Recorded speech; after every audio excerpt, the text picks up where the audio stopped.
Alright, here we go. Fixing to cut on the machine. We do have the new model as we described earlier. I'm going to cut it on and see if we can hear it now.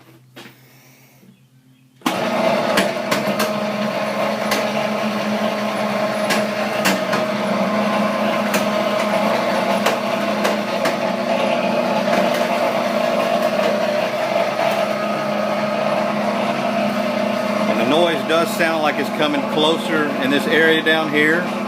Not up in this area up here. There's no play. Everything's been Allen wrenched very tightly. Again, it sounds like the noise is coming down in the lower area, not up in the area where the rollers are. So I think you could hear it. Let me turn it on one more time.